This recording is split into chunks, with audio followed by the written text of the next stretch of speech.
ബഹുമാനപ്പെട്ട അധ്യക്ഷൻ, വേദിയിലും സദസ്സിലും ഉള്ള പ്രിയപ്പെട്ടവർ, ഞാനൊരു പ്രാസംഗികനല്ല. പിന്നെ ഈ ഇംഗ്ലീഷും ഭായികമായിട്ടുള്ള ബന്ധം കൊണ്ട് പലതവണയും സാഹിത്യത്തിൽ ഞാൻ വന്നിട്ടുണ്ട്. പുള്ളിയുടെ ഒരു നിർബന്ധമാണ് ഞാൻ സംസാരിക്കണം എന്ന് പറയുന്നത്. എന്നാൽ പിന്നെ ഇന്ന് ഞാൻ സംസാരിക്കാം എന്ന് ഏറ്റ് അതിന് പ്രകാരമാണ് ഞാനിപ്പോൾ വിഷയം ചില സംവിധാന സാഹിത്യ ചിന്തകൾ. അധ്യക്ഷൻ കുറച്ച് കാര്യങ്ങൾ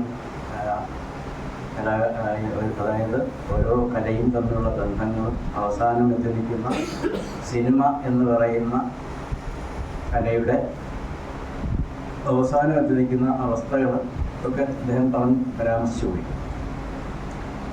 ഞാൻ ഈ സിനിമ തുടങ്ങുന്നത് സിനിമാറ്റോഗ്രാഫറായി മാറാൻ വേണ്ടിയുള്ള ഒരു ശ്രമത്തിൻ്റെ ഭാഗമായിട്ടാണ്. പിന്നെ അത് യാദൃശ്ചികമായി സംവിധാനത്തിലേക്ക് വരികയായിരുന്നു ചെയ്തത്. അപ്പം ഞാൻ സിനിമ ചെയ്യുന്ന സമയം എന്ന് പറയുന്നത് സെല്ലുലോയിഡിലായിരുന്നു. അതായത് സിനിമ അപ്രപാളികളിൽ ചിത്രീകരിച്ചിരുന്ന സമയത്താണ് സിനിമ തുടങ്ങുന്നത്. ഇപ്പോൾ അത് ഡിജിറ്റലായി ഇപ്പം AI വന്ന് നിൽക്കുന്ന ഒരു കാലഘട്ടത്തിലാണ് നമ്മൾ സംസാരിക്കുന്നത്. അപ്പോൾ ഒരു പരീക്ഷണശാലയിൽ ഉണ്ടായ ഒരു തുമ്മലിനെ ചിത്രീകരിച്ചുകൊണ്ട് തുടങ്ങുന്നതാണ് ചലച്ചിത്രത്തിൻ്റെ തുടക്കം എന്ന് പറയുന്നത്.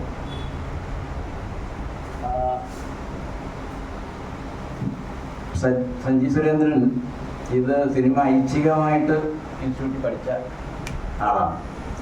ഞാൻ ഐച്ഛികമായി പഠിച്ചിട്ടുണ്ടെന്നാലും അത്രയും വലിയ ഇൻസ്റ്റിറ്റ്യൂട്ടിലല്ല പഠിച്ചത്. അപ്പോൾ അദ്ദേഹത്തിന് നന്നായി അതിനെപ്പറ്റി പറയാൻ പറ്റും. അപ്പോൾ ആ പൂനെ ഫിലിം ഇൻസ്റ്റിറ്റ്യൂട്ടിൽ പഠിച്ചിരുന്ന ഒരാൾ പഠിപ്പിച്ച ആളാണ് ഞാൻ. അദ്ദേഹത്തിൽ നിന്ന് കേട്ട് മനസ്സിലാക്കിയ കാര്യങ്ങളാണ് ഞാൻ പറയുന്നത്. അപ്പോൾ ആ തുമ്മൽ ചിത്രീകരിച്ചുകൊണ്ട് പിന്നീട് ഒരു റെയിൽവേ സ്റ്റേഷനിലേക്ക് വരുന്ന ഒരു ട്രെയിനിനെ ചിത്രീകരിച്ചുകൊണ്ട് തുടങ്ങിയ സിനിമ പിൽക്കാലത്ത് അതിൻ്റെ സാധ്യതകൾ മനസ്സിലാക്കിക്കൊണ്ടാണ് അതൊരു വ്യവസായമായി മാറുന്നത്. അത് ലൂമിയർ ബ്രദേഴ്സ് ചലച്ചിത്ര പ്രദർശനം നടത്തി ലോകം മുഴുവൻ ഈ ചലച്ചിത്ര ഒരു സംസ്കാരം രൂപപ്പെട്ട് വരുന്ന സമയത്ത് ഈ പറഞ്ഞതുപോലെ നാടകത്തിനെ അതേപടി ചിത്രീകരിച്ചുകൊണ്ടാണ് പിൽക്കാലത്ത് സിനിമ തുടങ്ങുന്നത് തന്നെ. ആ നാടകത്തിൻ്റെ വിഷ്വലൈസേഷൻ അതാണ് ആ സമയത്തെ സിനിമകൾ. അപ്പോൾ അതുകൊണ്ടാണ് നാടകീയത കൂടിയ രംഗങ്ങൾ സിനിമയിൽ കൂടുതലായി വന്നത്. അപ്പം ഈ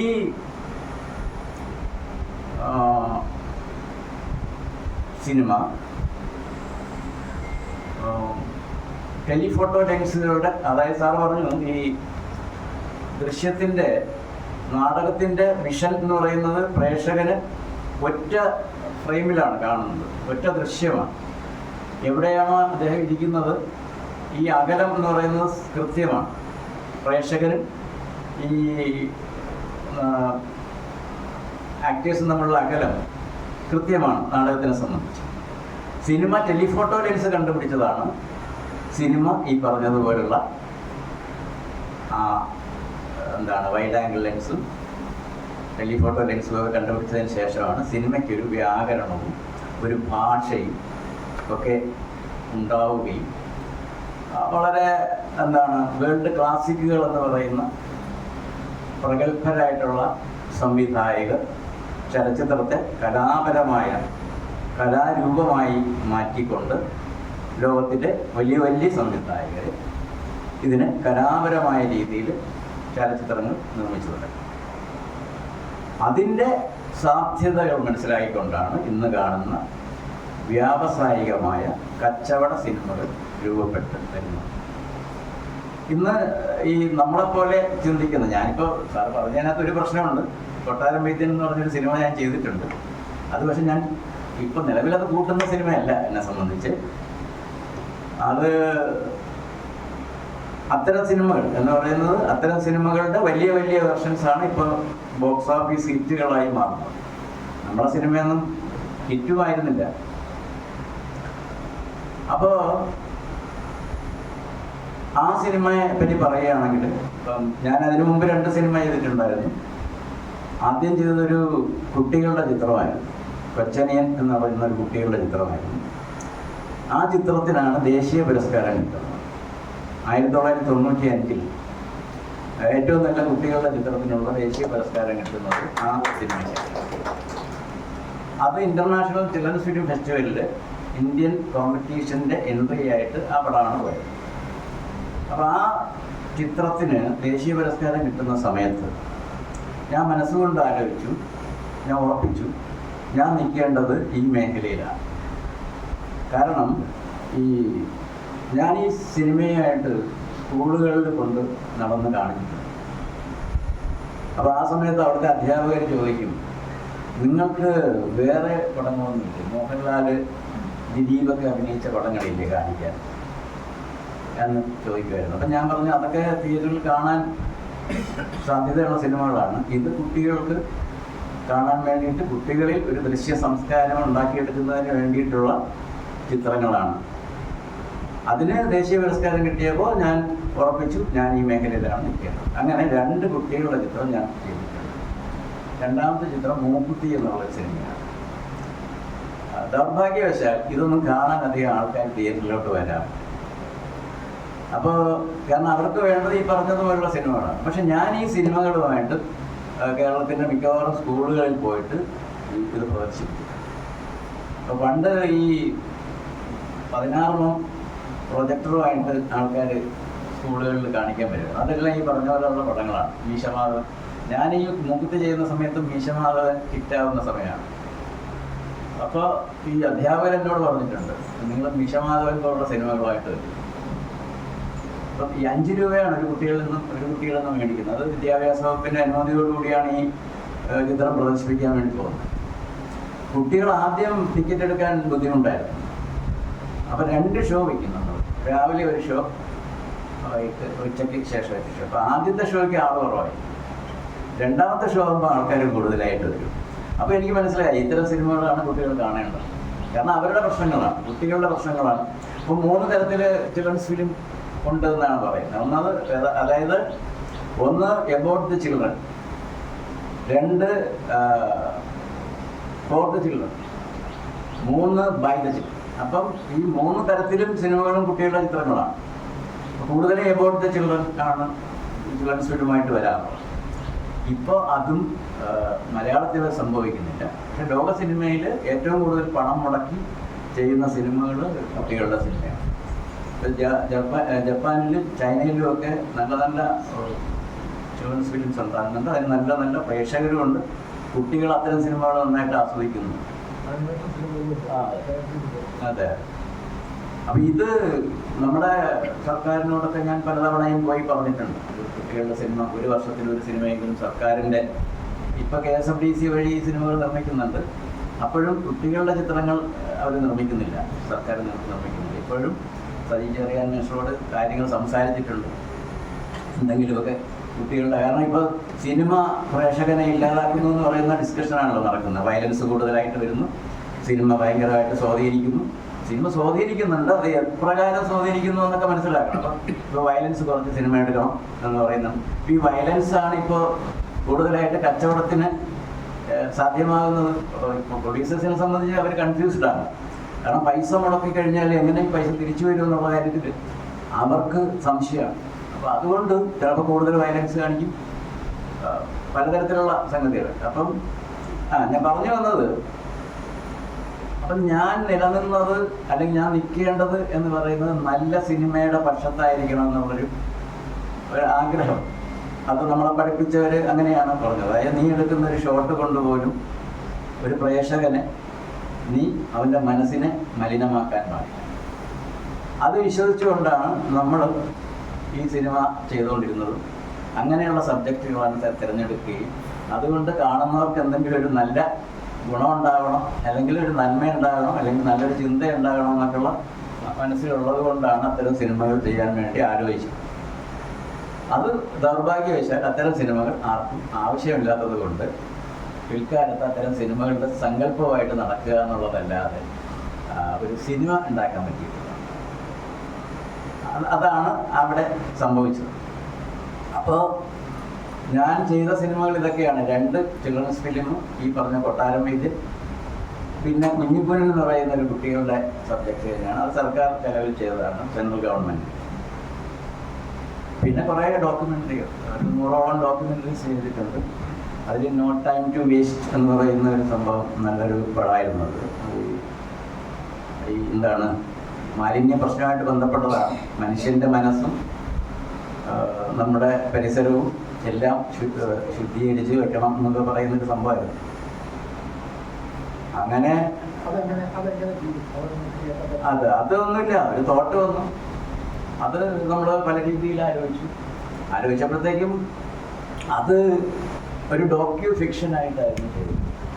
സ്റ്റോറി ലൈൻ എന്ന് പറഞ്ഞാൽ ഒരാളിൻ്റെ യാത്രയിലൂടെ, കുട്ടികളുടെ ഒരു യാത്ര, അതൊരു എക്സ്കർഷന് പോകുന്ന വഴികളിലെല്ലാം കാണുന്ന മാലിന്യങ്ങളെ എങ്ങനെ അത് പ്രോസസ്സ് ചെയ്യാം, അവർക്കെന്ത് ചെയ്യാൻ പറ്റുമെന്ന് അവർ കൂട്ടായിട്ട് ആലോചിച്ചുകൊണ്ട് കുട്ടികളിലൂടെ, അവരുടെ ക്ലാസ് റൂമിലൂടെ ഒക്കെ ഇത് അതിൻ്റെ പരിഹാരവും ഒക്കെ അവർ തന്നെ കണ്ടുപിടിക്കുന്ന തരത്തിലുള്ള ഒരു സംഭവമായിരുന്നു. അപ്പം മാലിന്യമില്ല, വേസ്റ്റ് ഇല്ല എന്നുള്ളൊരു കൺസെപ്റ്റിലേക്ക് ആണ് കുട്ടികൾ അവസാനം എത്തുന്നത്. അതായത് അതിന് പലതരത്തിലും നിങ്ങൾക്ക് എന്താണ് ഇത് ചെയ്യാൻ പറ്റും. വേസ്റ്റിനെ പലതരത്തിൽ റീസൈക്കിൾ ചെയ്യാൻ പറ്റും, അല്ലെങ്കിൽ കമ്പോസ്റ്റ് ആക്കാൻ പറ്റും, അങ്ങനെ തുടങ്ങുന്ന കാര്യങ്ങൾ. അപ്പം ഈ പ്രകൃതിയിൽ തന്നെ ഒരു പ്രപഞ്ചത്തിനെ അല്ലെങ്കിൽ പ്രകൃതിയെ എങ്ങനെയാണ് ശുദ്ധിയായിട്ട് സൂക്ഷിക്കേണ്ടത്, അടുത്ത തലമുറയ്ക്ക് എങ്ങനെയാണ് ഇതേപടി തന്നെ നമുക്ക് പകർന്ന് അടുത്ത തലമുറയിലേക്ക് പ്രകൃതിയെ കൊടുക്കേണ്ടതെന്നുള്ള ഒരു കൺസെപ്റ്റിലാണ് അവസാനിപ്പിക്കുന്നത് ആ സിനിമ. അപ്പം അങ്ങനെ ഞാൻ പറഞ്ഞത്, ഈ ചിൽഡ്രൻസ് ഫിലിമിൻ്റെ ഒരു കൺസെപ്റ്റ് വരുന്നത് തന്നെ ആദ്യം അങ്ങനെ ഒരു സിനിമയാണ് എനിക്ക് ചെയ്യാൻ പറ്റിയത്. എനിക്ക് ആദ്യം അങ്ങനെ ഒരു തോട്ടില്ലായിരുന്നു. അങ്ങനെ ഒരു സിനിമയാണ് ആദ്യം എനിക്ക് സംവിധാനം ചെയ്യാൻ പറ്റിയത്. അത് ചെയ്യാൻ പറ്റിയതെന്ന് പറഞ്ഞാൽ വള്ളംകളിയെ പറ്റിയിട്ട് ഞാനൊരു ഡോക്യുമെൻ്ററി ചെയ്തിട്ടുണ്ടായിരുന്നു. കുട്ടനാടിൻ്റെ പശ്ചാത്തലത്തിലുള്ള, അതായത് വെള്ളം സർവത്ര തുള്ളി കുടിക്കാനില്ലത്ര എന്ന് പറയുന്ന ആ സംഭവമാണ്. ആ സ്ഥലത്ത് ഇങ്ങനൊരു വള്ളങ്ങളുമായിട്ട് ചുറ്റിപ്പറ്റിയ ജീവിതം എങ്ങനെയാണ് ഒരു ഉത്സവമായ വള്ളംകളിയിലേക്ക് പോകുന്നത് എന്നുള്ള തരത്തിലേക്കാണ് ആ സ്ക്രിപ്റ്റിനെ കൊണ്ടുപോയത്. അതിന് ഫിലിം ക്രിറ്റിക്സ് അവാർഡ് കിട്ടിയിട്ടുണ്ടായിരുന്നു ആ വർഷം. അപ്പോഴാണ് ഈ എന്താണ് സിനിമാറ്റോഗ്രാഫറാകാൻ പോയ ഞാൻ സംവിധാനത്തിലേക്ക് വരുന്നത്. അങ്ങനെയാണ്. പിന്നെ അതിൽ തന്നെ ഉറച്ചു നിൽക്കുകയായിരുന്നു ചെയ്തത്. അപ്പം അവിടെ ഞാൻ മനസ്സിലാക്കിയ ഒരു കാര്യം, ഈ സാഹിത്യത്തിൽ അക്ഷരങ്ങൾ ചേർന്ന് വാക്കുകൾ ഉണ്ടാകുന്നു, വാക്കുകൾ ചേർന്ന് സെൻറ്റൻസുകൾ രൂപപ്പെടുന്നു, സെൻറ്റൻസുകൾ ചേർന്നിട്ട് ഒരു പാരഗ്രാഫ് ഉണ്ടാകും, ആ പാരഗ്രാഫുകൾ ചേർന്നാണല്ലോ ഒരു ലേഖനമോ നോവലോ ഒക്കെ ആകുന്നത്. അതുപോലെ സിനിമയിൽ അക്ഷരത്തിൻ്റെ സ്ഥാനത്ത് ഫ്രെയിം, വാക്കുകളുടെ സ്ഥാനത്ത് ഷോട്ട്, സെൻറ്റൻസിൻ്റെ സ്ഥാനത്ത് സീൻസ്. ഈ സീൻസുകൾ ചേരുമ്പോഴത്തേക്ക് ഒരു പാരഗ്രാഫ് ആവും, അത് സീക്വൻസ്. അത് കഴിഞ്ഞാൽ നമ്മൾ എന്താണോ ചെയ്യുന്നത്, ഒരു ലേഖനമാണോ കവിതയാണോ, ആ തരത്തിലേക്ക് ഒരു സിനിമ പൂർണ്ണമായിട്ട് വരുന്നത് ഈ അക്ഷരങ്ങളാകുന്ന ഷോട്ടുകൾ, ഫ്രെയിമുകൾ ചേർന്നിട്ടാണ്. അപ്പം അതിൻ്റെ സൗന്ദര്യശാസ്ത്രവും അതിൻ്റേതായ ഭാഷയും വ്യാകരണവും ഒക്കെ അതിൻ പ്രകാരം രൂപപ്പെടുത്തി എടുക്കുകയായിരുന്നു ചെയ്തത്. അങ്ങനെ ഒരു കച്ചവട സിനിമാ താല്പര്യം, ഈ പറഞ്ഞ കൊട്ടാരം വൈദ്യൻ ഒഴികെ കച്ചവട സിനിമാ താല്പര്യം ഉണ്ടായിരുന്നില്ല. അങ്ങനെ നന്മയുള്ള, അതായത് ജീവിതത്തിലാണെങ്കിലും സിനിമയിലാണെങ്കിലും ഏത് കലാരൂപത്തിനാണെങ്കിലും നമ്മൾ ഒരു പർപ്പസ് ഉണ്ടാവണം ഒരു സിനിമ ചെയ്യുന്നത്. ആ പർപ്പസ് എന്ന് പറയുന്നത് എന്താണ്, പർപ്പസ്ഫുള്ളായിട്ടുള്ള സിനിമ എന്ന് പറയുന്നത് നമ്മുടെ മനസ്സിൽ വീഴുന്ന ചില തോട്ടുകളുണ്ടാണ്. ഇങ്ങനെ ഒരു സിനിമ ഇത് പ്രേക്ഷകന് നമ്മൾ കൊടുത്തു കഴിഞ്ഞാൽ അതിലൂടെ നമ്മൾ ചെയ്യുന്നതിന് ഒരു കൃത്യമായ ഒരു ദൗത്യം നിർവഹിക്കാൻ പറ്റും എന്നുള്ളത് കൊണ്ടാണല്ലോ നമ്മൾ അങ്ങനൊരു വിഷയം തിരഞ്ഞെടുക്കുന്നത്. പിന്നെ ഇപ്പം നിലവിൽ നമുക്ക് അങ്ങനെയുള്ള സിനിമകൾ ഈ പറഞ്ഞതുപോലെ പ്രൊഡ്യൂസേഴ്സ് ഇല്ലാത്തത് കൊണ്ട് നമുക്ക് ചെയ്യാൻ പറ്റുന്നില്ല. കച്ചവട സിനിമകളുടെ അതിപ്രസരം തന്നെയാണ് അതിൻ്റെ കാരണം. ആ തരത്തിൽ നമ്മളിപ്പോൾ എങ്ങനെ ചെയ്യണം എന്നൊക്കെയുള്ള ഒരു സംശയത്തിലാണ് നിൽക്കുന്നത്.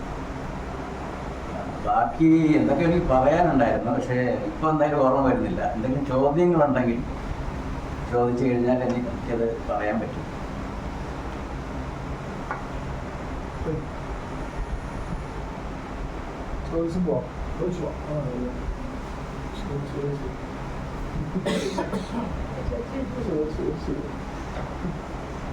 ഇല്ല,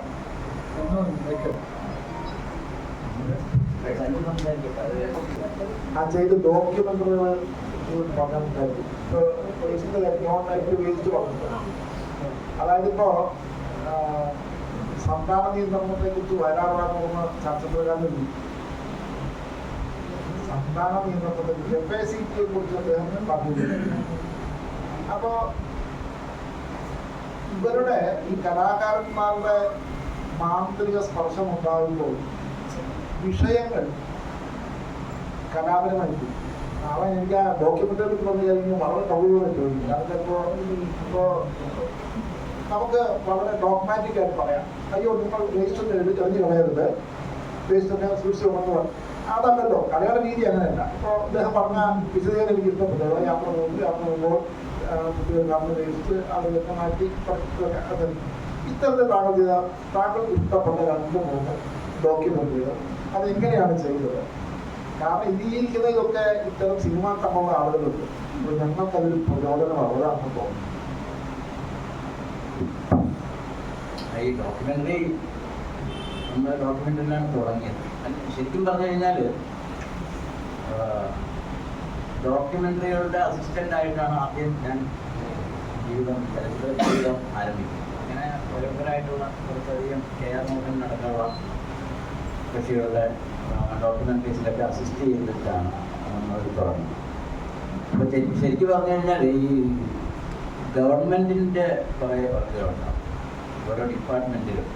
അപ്പോൾ അതിൽ ഈ പറഞ്ഞ എന്താണ് സാമൂഹ്യ നീതി വകുപ്പ്, അതിലാണ് ഏറ്റവും കൂടുതൽ വർക്ക് ഡോക്യുമെന്റ് ചെയ്തിട്ടുള്ളത്. എത്ര ബഡ്ജറ്റ് ഉണ്ടാവും?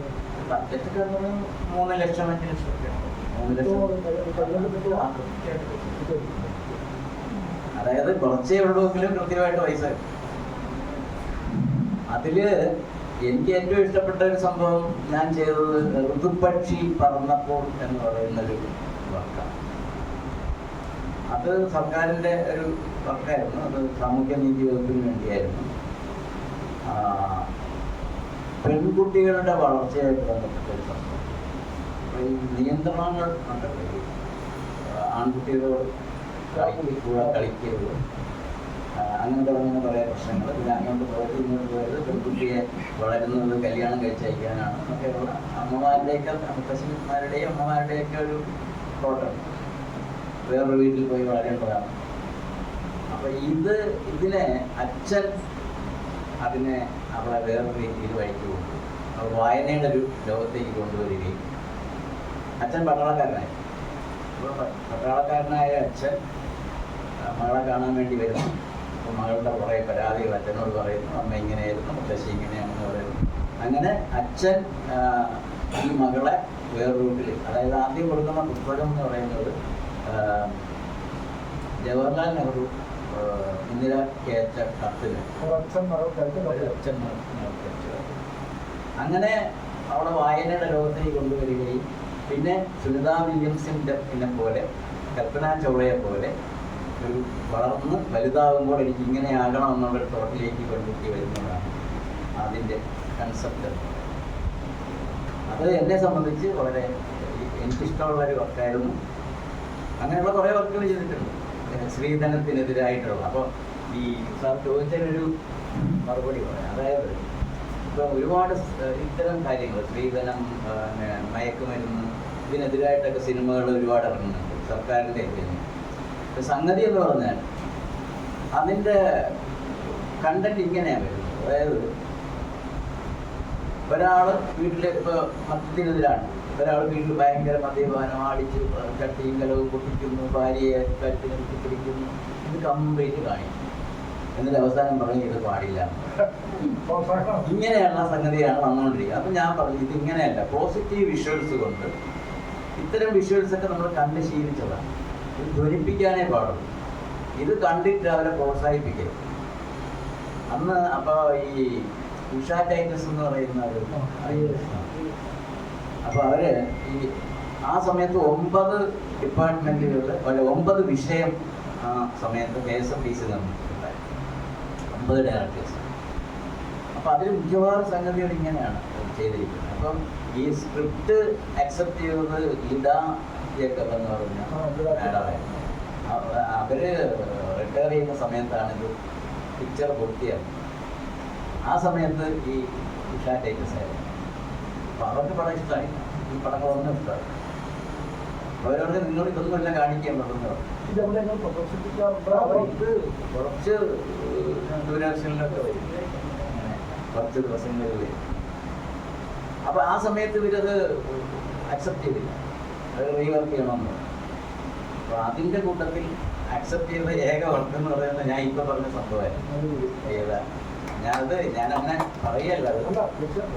അപ്പം അന്ന് പറഞ്ഞൊരു സംഭവമായിരുന്നു. ഇത് പോസിറ്റീവായിരിക്കും. നിങ്ങൾ ഇതൊക്കെ ഇവിടെ നടക്കുന്നതാണ്. ഇതിനെടുത്ത് അതേപടി വിഷ്വലൈസ് ചെയ്തുകൊണ്ടല്ല, അതിൻ്റെ റിയാലിറ്റി അല്ല വരേണ്ടത്.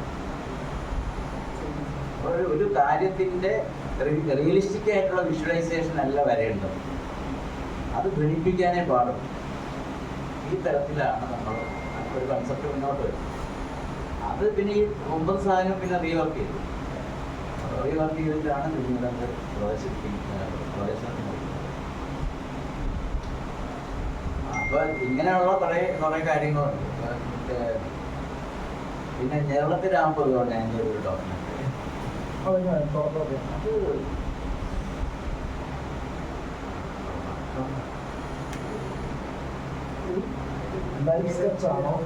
അതെ ലൈഫിൻ്റെ തന്നെയാണ്. പക്ഷെ ഓരോരുത്തരുടെ കാഴ്ചപ്പാടിലൂടെയുള്ള അദ്ദേഹം മരിച്ചതിന് ശേഷമാണ് ചെയ്തത്. അപ്പോൾ മെറ്റീരിയൽ വളരെ കുറവായിരുന്നു. അപ്പോൾ അദ്ദേഹത്തിൻ്റെ ഇടയ്ക്കൊക്കെ സംസാരിക്കുന്നതായിട്ട്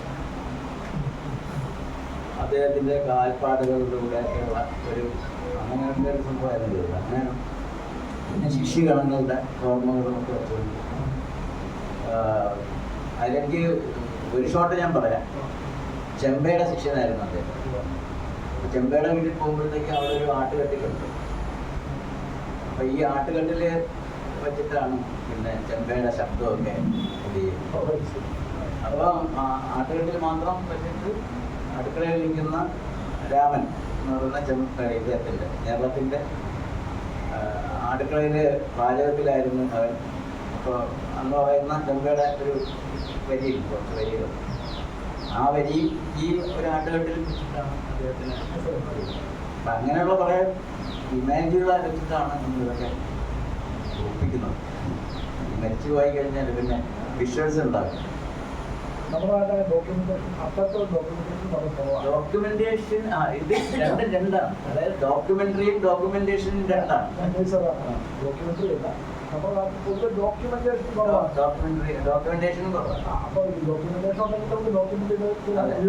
അതെന്താണെന്നറിയോ, ഇപ്പൊ നിലവിൽ ഒരു നറേഷൻ എഴുതിയിട്ട് ആ നറേഷൻ അനുയോജ്യമായ വിഷ്വൽസ് ഫിൽ ചെയ്ത് പോവുകയാണ് ചെയ്യുന്നത്. അതല്ല വേണ്ടത്. ശരിക്കും ഒരു വിഷ്വൽ ബോഡി എന്ന് പറയുന്നത് വളരെ കൃത്യമായിട്ട് ഉണ്ടാവണം. അതിന് സപ്പോർട്ടിംഗ് ആയിട്ടാണ് ഈ ശബ്ദം കൊടുക്കേണ്ടത്. അപ്പോൾ നമ്മൾ ദൃശ്യം ഉണ്ടാക്കൽ എന്ന് പറയുന്നത് വളരെ പ്രധാനമാണ്. ഞാൻ പറഞ്ഞു തന്നതല്ല, നമ്മൾ കാണിക്കുമ്പോൾ ശരിക്കും പറഞ്ഞാൽ ഇപ്പൊ സിനിമകൾ വരുന്നു. നമ്മളിപ്പം ഞാൻ ചലച്ചിത്രഗാനമാണ് ഇതിലേക്ക്. അപ്പോൾ നമ്മൾ ഇഷ്ടപ്പെടുന്ന ഒരുപാട് ചലച്ചിത്ര ഗാനങ്ങളുടെ മൂല സിനിമകൾ നമുക്ക് കിട്ടാതെ എന്തുകൊണ്ടാണ്? ഈ സാധനം മുഴുവൻ നഷ്ടപ്പെട്ടു. അത് ഇവിടെ നമ്മുടെ നാട്ടിൽ ഒരു തർക്കമായിരുന്നു. വിഗതകുമാരൻ സിനിമ ഉണ്ടായിട്ടുണ്ടോ ഇല്ലയോ തർക്കമായിരുന്നു. ഞാനിപ്പോൾ ഗവേഷണത്തിന്റെ സമയത്ത് 1932 പുറത്തിറങ്ങിയ ഒരു ഭാഷാഭൂഷണി മാസികയും ഈ സിനിമയെ അതിനിശ്ചിതമായി വിമർശിച്ചുകൊണ്ട് ജാതീയമായി വിമർശിച്ചുകൊണ്ട് ഒരു ലേഖനം വന്നിട്ടുണ്ട്. അതിന്റെ അർത്ഥം സിനിമ ഇറങ്ങിയത് തന്നെയാണ്. അല്ല, ഞാൻ പറഞ്ഞത് നമുക്ക് ഡോക്യുമെന്റേഷൻ തീരുന്നില്ല. ബാക്കി എന്തിപ്പോൾ ആളുകളുടെ ശബ്ദം, വിഷ്വൽസ്. ഞാൻ മുമ്പേ സഞ്ജുവിനോട് പറയാറ്. അതായത് ഇപ്പം കവിത കുട്ടിയായ സമയത്ത് നൃത്തം ചെയ്യുന്ന ഫോട്ടോ സായികുമാറാണ് നമ്മളെ ആരാണ്ടാവുക. അപ്പോ ചെമ്പൈ ജീവിച്ചിരുന്ന കാലത്ത് ഇവിടെ ഫോട്ടോ എടുക്കുന്നുണ്ട്. അതുപോലെ സാധനങ്ങളേ ഉള്ളൂ. അത് ഞാൻ ഉദ്ദേശിച്ചതാണ്. ഇപ്പോ പിന്നെ ഈ ഡോക്യുമെന്റേഷന്റെ കാര്യം പറഞ്ഞത് നിലവിലുള്ള സാംസ്കാരിക വകുപ്പ് മന്ത്രി ജീവിച്ചിരിക്കുന്ന 200 പേരെ പറ്റിയിട്ട് ഡോക്യുമെന്റ് ചെയ്യാൻ വേണ്ടിയിട്ടൊരു പ്രപ്പോസൽ പറ്റില്ല. അപ്പം മരിച്ചതിന് ശേഷം പിന്നെ നമ്മുടെ ജീവിതത്തിൽ മരിച്ചതിന് ശേഷമാണ് അവിടെ ഓരോരുത്തരുടെയും രേഖപ്പെടുത്തുന്നത്. അപ്പോൾ ജീവിച്ചിരിക്കുന്ന സമയത്ത് തന്നെ രേഖപ്പെടുത്തണം എന്ന് പറഞ്ഞിട്ട് പ്രപ്പോസൽ പോയിട്ടുണ്ട്. അപ്പോൾ അതിൽ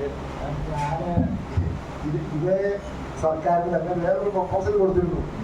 അതൊരു മെഗാ ആർക്കൈവാണ്. ആർക്കൈവ് എന്ന് വെച്ചാൽ നമുക്കിപ്പോൾ ഇത് ഡോക്യുമെന്റ് ചെയ്യാൻ വേണ്ടി വലിയ ക്യാമറകളൊന്നും ആവശ്യമില്ല. നമുക്കിപ്പോൾ നമ്മുടെ കയ്യിലുള്ള ഐഫോൺ പോലത്തെ ക്വാളിറ്റിയുള്ള മൊബൈൽ ഫോൺ ഉണ്ടെങ്കിൽ പോലും നമുക്ക് ഒരാളുടെ വിഷ്വൽ എടുക്കാൻ വലിയ ബുദ്ധിമുട്ടില്ല. പക്ഷെ ഇതെവിടെ സൂക്ഷിച്ചു വെക്കും? ഇതെവിടെ സൂക്ഷിച്ചു? വാസ്തവത്തിൽ തെരഞ്ഞെടുപ്പ് കാലത്ത് പുറത്തിറക്കുന്ന ഒരു സിനിമ ഒരു പ്രചാരണ നോട്ടീസിന് പോലും വലിയ ആർക്കൈവൽ വാല്യൂ ഉണ്ട്. നമ്മുടെ നാട്ടിൽ അത് ഉണ്ടാകുന്നില്ല. ഫേസ്ബുക്ക് ഉള്ളതുകൊണ്ടാണ് ചില ആളുകൾ അങ്ങോട്ട് അപ്ലോഡ് ചെയ്ത് അവിടെ നിന്ന് സാധിക്കുന്നത്. സത്യമായി പറഞ്ഞാൽ സർക്കാർ തലത്തിൽ ഇത്തരത്തിലൊരു മെഗാ ആർക്കൈവ് വേണ്ടതാണ്. അതെന്താ വെച്ചാൽ ശബ്ദവും ദൃശ്യവും നമുക്ക് വേണ്ടതാണ്. ഇപ്പോൾ നമുക്കിപ്പോൾ AI-യുടെ സഹായത്തോടുകൂടി നിങ്ങൾക്ക് റിപ്ലിക്കേറ്റ് ചെയ്യാൻ പറ്റും. പക്ഷെ അതല്ലല്ലോ വേണ്ടത്. ഇപ്പോൾ സത്യം പറഞ്ഞാൽ ഇപ്പോൾ ഇവിടെ നോക്കൂ, PRK ചെയ്യണം. ഇവിടെ ഈ നടക്കുന്ന പരിപാടികളോട് റെക്കോർഡ് ചെയ്ത് യൂട്യൂബിലേക്ക് അപ്ലോഡ് ചെയ്തതിൻ്റെ ആർക്കൈവൽ വാല്യൂ എന്ന് പറയുന്നത് ഇപ്പോഴല്ല, ഒരു 10, 20, 25 വർഷം കഴിയുമ്പോഴാണ് അതിൻ്റെ പ്രാധാന്യം വരുന്നത്. തീർച്ചയായും ഞാനതിനെ തീർച്ചയായിട്ടും ഉണ്ണികൃഷ്ണനെയും PRK അനുവദിക്കുകയാണ്. നമ്മുടെ ഓരോ ചെറിയ ശബ്ദത്തിനും ഒരു ചെറിയ ദൃശ്യത്തിനും ഒക്കെ വലിയ വലിയ വാല്യൂ എത്തിക്കുന്നത്. അത് സത്യത്തിൽ വേറൊന്നും ചെയ്യണ്ട. ഇത് മെഗാ ആർക്കൈവ് ഉണ്ടാക്കിയിട്ട് അത് സർക്കാർ അത് തീർച്ചയായിട്ടും പണ്ടാലോട്ട് ജനകീയമായി ചെയ്യേണ്ടതാണ്. ജനകീയമായി ചിലപ്പോൾ നഷ്ടപ്പെട്ടു പോയി സിനിമാ പാട്ട് തന്നെ തിരിച്ചു കിട്ടും. ഈ നാട്ടില് സർ ഞാൻ പറഞ്ഞ് അംഗീകരിക്കുന്നു. ഓൾ ഇന്ത്യ റേഡിയോയിൽ ഇരിക്കുന്ന ഡോക്യുമെന്റുകൾ നമുക്ക് പ്രാപ്യമാണോ? ഇപ്പോൾ തൃശ്ശൂരിലെ ഓൾ ഇന്ത്യ റേഡിയോയിൽ തന്നെ മഹാത്മാരായ ഒരുപാട് ആളുകളുടെ ശബ്ദ സാമ്പിളുകളുണ്ട്. കിട്ടൂല. കാരണം നിയമപ്രകാരം നമുക്ക് കിട്ടാൻ ഒരു നിർവാഹവുമില്ല. സത്യത്തിൽ നിങ്ങളെപ്പോലുള്ള ആളുകൾ പറയുന്നത് സംസാരിക്കുന്നത് കൂടി പറയുന്നു. കാരണം വെച്ചാൽ നമുക്ക് അത്തരം മെഗാ ആർക്കൈവ് ഉണ്ടെങ്കിൽ ജനകീയമായി ഇത്തരം സംഗതികൾ നമുക്ക് അവിടെ സൂക്ഷിച്ചു വെക്കാൻ ലഭ്യമാണ്. ആളുകൾക്ക് ലഭ്യമാണ്. അതാണ് പ്രധാനപ്പെട്ട സംഗതി. തീർച്ചയായിട്ടും വരൂ. നിങ്ങൾ സംസാരിക്കാത്തത് കൊണ്ടാണ് ഞാൻ പിന്നെ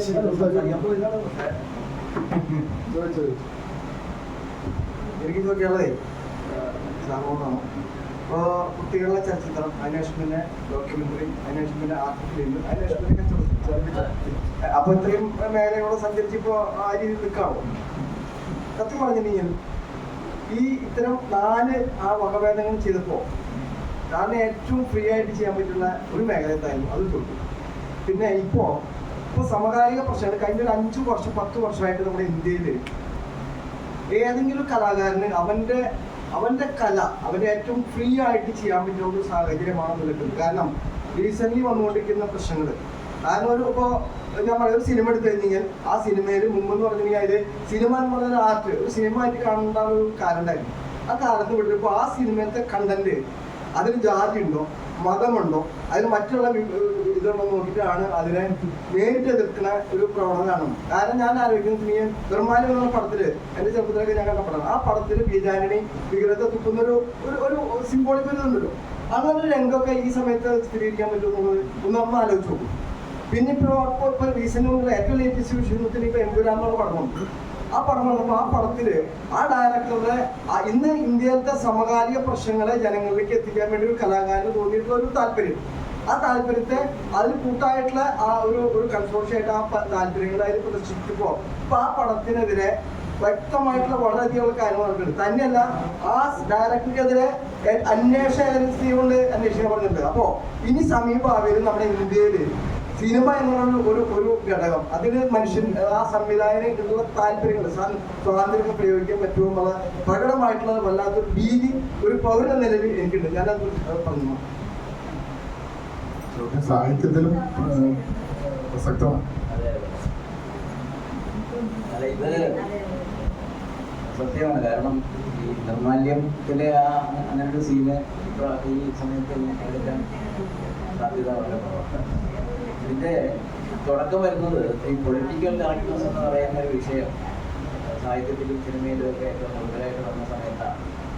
ഇതിനെപ്പറ്റിയിട്ട് അത് പാടില്ല ഇത് പാടില്ല എന്നൊക്കെ പറയുന്ന സെൻസറിങ്ങിനപ്പുറത്തേക്ക് സൃഷ്ടിപരമായിട്ടുള്ള ഒരു സമയത്ത് തന്നെ അത് മാറ്റി ചിന്തിക്കണം എന്നുള്ള ഒരു വിലങ്ങ് കലാകാരൻ്റെ സൃഷ്ടിയുടെ മുന്നിൽ തന്നെ വന്നിട്ടുണ്ട്. അത് ഈ പൊളിറ്റിക്കൽ കറക്റ്റ്നസ്സാണ്.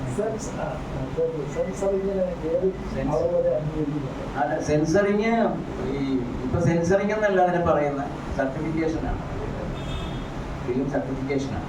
പക്ഷേ അതിനകത്ത് ഇപ്പൊ ഈ പറയുന്നത് പോലെ വളരെ കൃത്യമായിട്ടുള്ള അജണ്ടകൾ വെച്ചുകൊണ്ട് സെൻസർ ബോർഡ് മെമ്പേഴ്സിനെ നിശ്ചയിക്കുന്ന കാര്യം ഇപ്പോൾ സാർ ചോദിച്ചതിനകത്ത് വന്നിട്ടുള്ളത്. ഞങ്ങളുടെ ആൾക്കാർ അതിനകത്ത് ഉണ്ടായിരുന്നില്ലേ, എന്തുകൊണ്ട് ഈ പടത്തിന് സെൻസർ അനുമതി കൊടുത്തു എന്നൊക്കെ പറയും. ശരിക്കും പറഞ്ഞാൽ കലാകാരൻ്റെ കൈക്കും മനസ്സിനും ഒക്കെ ബലം കിട്ടിയിട്ടുണ്ട് എന്നുള്ളത് വളരെ സത്യമാണ്. നമുക്ക് എന്ത് ചെയ്യണം, ഇപ്പൊ ഈ ഒരു സ്ക്രിപ്റ്റ് ചെയ്യുന്ന സമയത്ത് തന്നെ അതിൻ്റെ പുറത്ത് ഇങ്ങനെ ഒരു സീൻ വന്നു കഴിഞ്ഞാൽ 2-3 കാര്യങ്ങളുണ്ട്. ഈ ഒരു സിനിമയെ പറ്റി നമുക്ക് ആലോചിക്കുമ്പോഴോ ഈ തുടക്കത്തിൽ വരുന്നൊരു സംഭവമുണ്ട്, നമ്മുടെ ആനിമൽ വെൽഫെയർ ബോർഡ് എന്ന് പറയുന്നൊരു സംഭവം. ഞാൻ പറഞ്ഞ ഡോക്യുമെൻ്ററി ഗംഗയിലൊക്കെ പോയി ഷൂട്ട് ചെയ്തത്, ഗംഗയുടെ മാലിന്യങ്ങളൊക്കെ ഉള്ള സമയം അവിടെ ബോഡി കൊണ്ടുവന്ന് ഷോട്ടുകളൊക്കെ എടുത്തിട്ടുണ്ട് അതിനകത്ത്. ആ സമയത്ത് അവിടെ ഈ ദഹിപ്പിക്കുന്ന സ്ഥലത്തേക്ക് കുറെ ആടുകൾ പോകുന്നു. ആടുള്ളത് കൊണ്ട് സെൻസർ ചെയ്ത് തരില്ല, ഒരു സർട്ടിഫിക്കേഷൻ കൊണ്ടുവരണം. അതിന് നമ്മൾ 5 ലക്ഷം രൂപ കൊടുക്കണം. 5 ലക്ഷം രൂപ കൊടുത്തിട്ട് ഇതിന്റെ എന്താണ് ഈ ഇതിന്റെ ഉടമസ്ഥനാര് എന്നൊക്കെയുള്ള സംഗതികൾ, അതിന്റെ സർട്ടിഫിക്കേഷൻ കാര്യങ്ങളും അത് കൊടുക്കാനൊന്നും പോയില്ല. ഞാൻ പറഞ്ഞത്. അപ്പൊ തന്നെ ഇത് ആലോചിക്കുന്ന സമയത്തിന് കോഴികളും പശുക്കളും പട്ടി അതൊന്നും പാടില്ല കേട്ടോ എന്ന് പറയും. അപ്പൊ ഇങ്ങനെ ഒരു സ്വതന്ത്രമായ ഒരു ആഖ്യാനം സാധ്യമാകാത്ത ഒരു കാലഘട്ടത്തിൽ കൂടെയാണ് നമ്മൾ ജീവിക്കുന്നത്. വലിയ പ്രശ്നം തന്നെ. ഞാൻ കുട്ടികളുടെ ചിത്രമാണ്. കാരണം എന്നോട് പലരും ചോദിച്ചിട്ടുണ്ട് ഈ കുട്ടികളെ വെച്ച് എങ്ങനെയാണ് സിനിമ ചെയ്യുന്നത്. ഭയങ്കര ബുദ്ധിമുട്ടല്ലേ?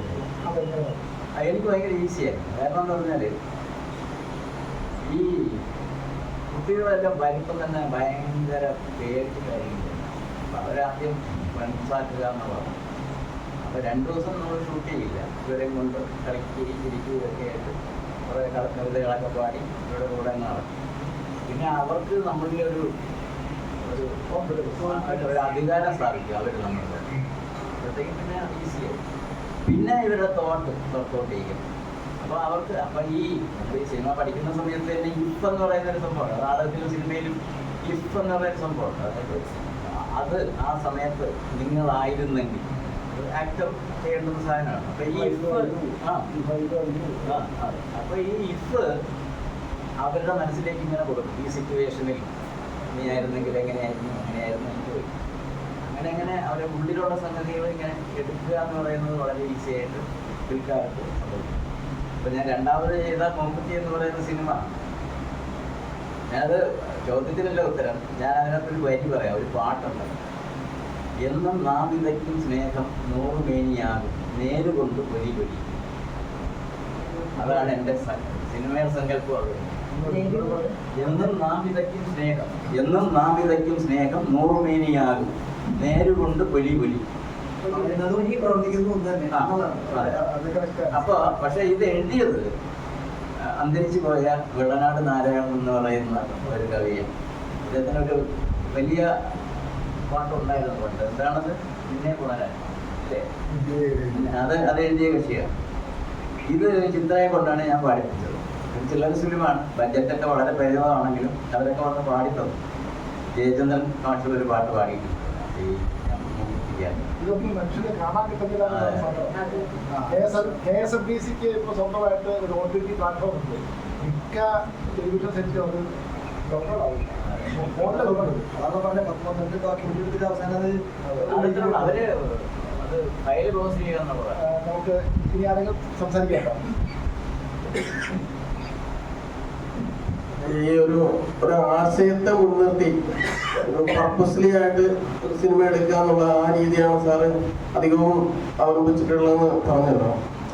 അതായത് കൊമേഴ്ഷ്യൽ സിനിമകൾ, ആ ഒരു കൊമേഴ്ഷ്യൽ ലക്ഷ്യത്തിന് വേണ്ടിയിട്ടുള്ള അത്തരം സിനിമകളോടുള്ള താല്പര്യം വളരെ കുറവായിരുന്നു എന്നുള്ള. അപ്പോ ഇത് രണ്ടും കൂടി വൈദഗ്ധ്യമുള്ള ഒരാൾക്ക്, ഒരു സംവിധായകന് ഇത് രണ്ടിനെയും കൂടി പരസ്പരം അറ്റാച്ച് ചെയ്യിക്കാൻ കഴിയില്ലേ എന്നുള്ളതാണ്. ഇപ്പൊ നമ്മൾ മുമ്പ് ആധാരം എന്ന് പറഞ്ഞൊരു സിനിമ വന്നിട്ടുണ്ടായിരുന്നു. അപ്പൊ അതിന് ഗവൺമെന്റ് അതിന് ടാക്സ് ഒഴിവാക്കി കൊടുത്ത് പ്രദർശിപ്പിച്ചിട്ടുള്ളതാണ്. ഒരു പ്രത്യേക ആശയത്തെ അത് പ്രൊമോട്ട് ചെയ്യുന്ന രീതിയിലുള്ളതായിരുന്നു. അപ്പൊ ആ ഒരു പ്രാധാന്യം മുൻനിർത്തിയാണ് അങ്ങനെ ഗവൺമെന്റ് ടാക്സ് ഒഴിവാക്കി കൊടുത്തത്. അപ്പൊ അത് ഒരു വശത്ത് അത് കലാമൂല്യമുള്ളതും ജനപ്രിയ സിനിമയായിരുന്നു, ഹിറ്റായ സാധനം. ഈ രണ്ട് അവസ്ഥകളെ തമ്മിൽ പരസ്പരം സംയോജിപ്പിച്ചുകൊണ്ട് എന്തുകൊണ്ട് ചെയ്തുകൂടാ എന്നുള്ളതാണ് ചോദ്യം.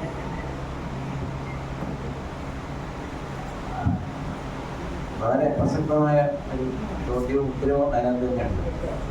അതായത് ഞാൻ പറഞ്ഞല്ലോ, അതായത് നാടകത്തിനെ പിക്ചറൈസ് ചെയ്തുകൊണ്ടാണ് തുടക്കത്തിൽ സിനിമ വരികയും പിന്നീട് സിനിമ പതുക്കെ മാറി ഓരോരോ സെൻസിബിലിറ്റി അനുസരിച്ച് ചില ചിത്രങ്ങളെ ഓരോരുത്തരും, അതായത് നമ്മൾ മലയാളം തന്നെ എടുത്തു കഴിഞ്ഞാൽ ഒരു കാലഘട്ടത്തിൽ ഭരതൻ പത്മരാജൻ ഇങ്ങനെ തുടങ്ങുന്ന കുറേ സംവിധായകരുണ്ടായിരുന്നു, KG ജോർജ് ഇങ്ങനെ തുടങ്ങുന്ന അവരുടെയൊക്കെ സിനിമകൾ അന്ന്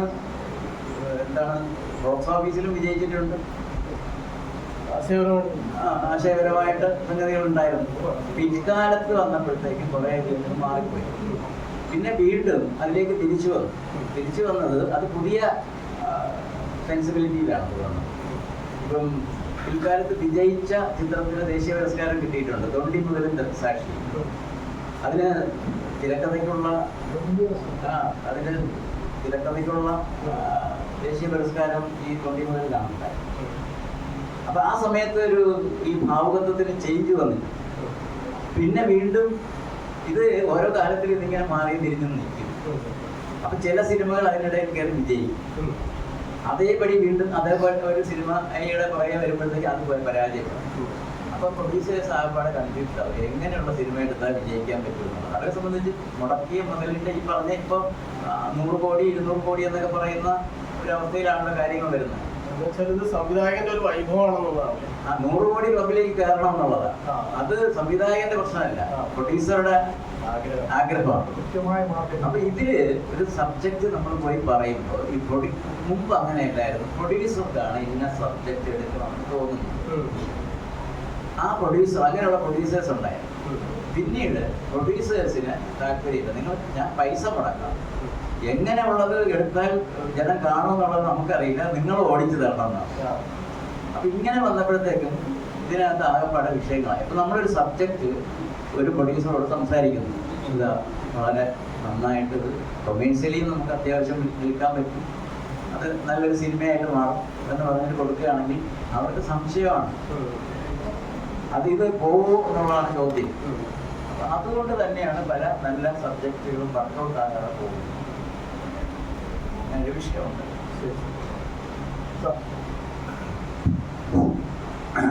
സിനിമ ഇപ്പോൾ വളരെ ശക്തമായ ഒരു മാധ്യമമാണ്. അതെല്ലാവരും അംഗീകരിക്കപ്പെട്ടിരിക്കുകയും എല്ലാവരും അംഗീകരിക്കപ്പെട്ടു. പക്ഷേ ഇന്ന് സമൂഹത്തിലെ ഓരോ കാര്യങ്ങളും നിങ്ങളെപ്പോലെയുള്ള സന്മനസ്സുകളായ ചില സംവിധായകരുടെ മനസ്സിൽ ഉരുത്തിരിഞ്ഞു വന്ന് നിൽക്കുന്നുണ്ടെങ്കിലും ഇതെല്ലാം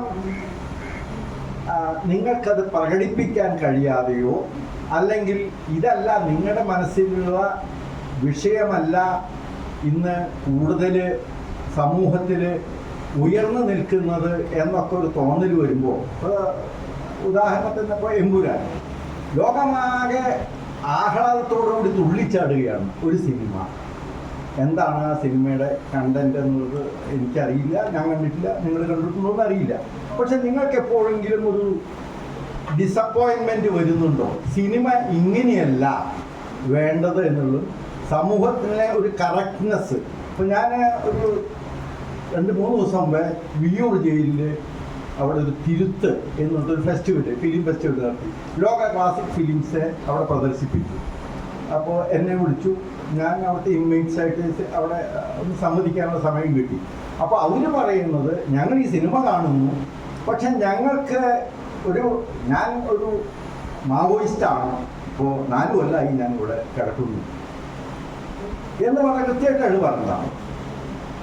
എനിക്ക് ഈ സിനിമ കണ്ടോണ്ടോ, പത്രപാഞ്ചാലി കണ്ടോണ്ടോ അല്ലെങ്കിൽ മറ്റു പടങ്ങൾ കണ്ടോണ്ടോ എന്താണ് മെച്ചം എന്നുള്ളത് അത് മറ്റൊരു കാര്യം. അത് ജയിലിൻ്റെ ഉള്ളിലത്തെ ഒരു കാര്യമായിട്ട് മാറ്റാം, പക്ഷെ അത് സമൂഹത്തിലേക്ക് ബാധിക്കുന്നില്ല.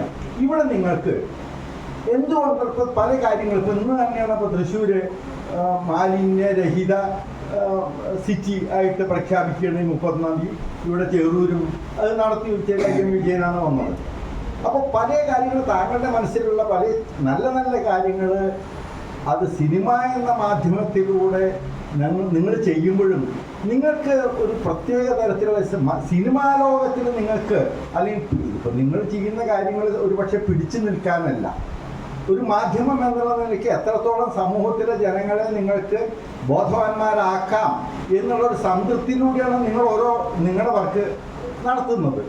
പക്ഷേ ഇന്നത്തെ സാഹചര്യത്തിൽ ഈ സിനിമാ ലോകം എത്രയോ നല്ല പ്രഗത്ഭരായിട്ടുള്ള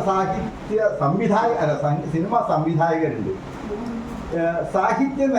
സാംസ്കാരിക രംഗത്തെ നേതാക്കളോ അല്ലെങ്കിൽ സിനിമാ ഭാഗത്തെ രംഗത്തെ ആൾക്കാരോ ഇതിനെക്കുറിച്ചൊന്നും പ്രതികരിക്കാതെ എന്തുകൊണ്ട് നിൽക്കുന്നു എന്നുള്ളതാണ് എൻ്റെ ഒരു ചോദ്യം.